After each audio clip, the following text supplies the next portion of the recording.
नमस्कार। 2027 का भारत कैसा दिखेगा, इसका एक खाका हाल ही में पेश हुए बजट में छिपा है।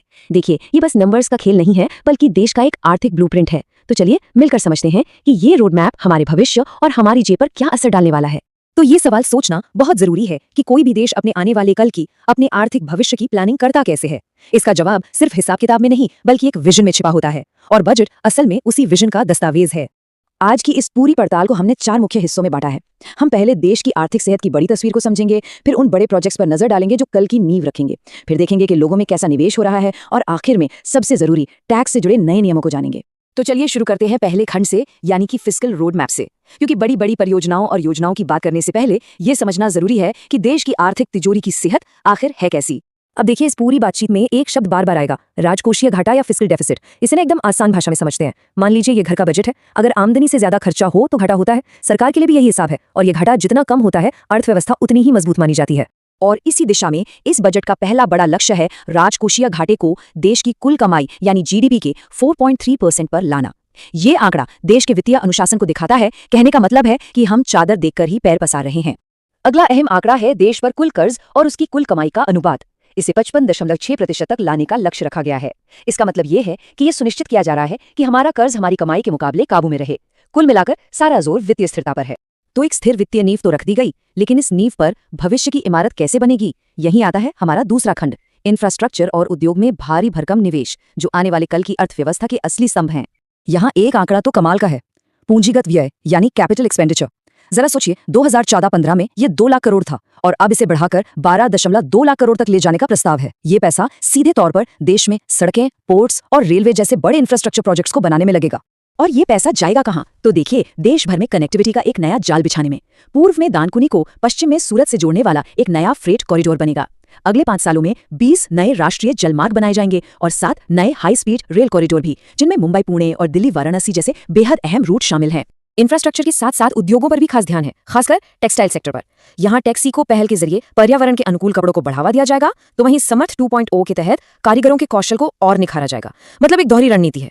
और हाँ, छोटे व्यवसायों को भी नहीं भूला गया है। सूक्ष्म, लघु और मध्यम उद्यमों यानी MSMEs को भविष्य का चैंपियन बनाने के लिए पूरे 10,000 करोड़ रुपए का एक नया फंड प्रस्तावित किया गया है, ताकि वो भी विकास की इस दौड़ में और तेजी से आगे बढ़ सके। सड़कें और उद्योग तो बन जाएंगे, लेकिन उन्हें चलाएगा कौन? यहीं पर बजट का फोकस बड़े प्रोजेक्ट से हटकर सीधे लोगों और खास इलाकों पर आता है। ये खंड मानव पूंजी और क्षेत्रीय विकास के बारे में है।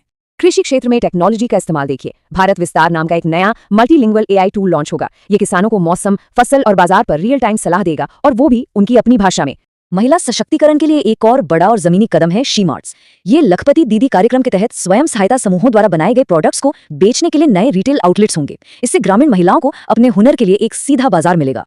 स्वास्थ्य और शिक्षा में निवेश का दायरा भी काफी बड़ा दिखता है। मेडिकल टूरिज्म के लिए 5 रीजनल सेंटर बनाए जाएंगे। पशु चिकित्सा को बढ़ावा दिया जाएगा। स्कूलों और कॉलेजों में गेमिंग और एनिमेशन लैब्स खुलेंगी, और तो और हर जिले में कामकाजी महिलाओं के लिए हॉस्टल बनाने की भी योजना है। इस बजट में देश के पूर्वी और उत्तर पूर्वी हिस्सों पर भी एक विशेष ध्यान दिया गया है।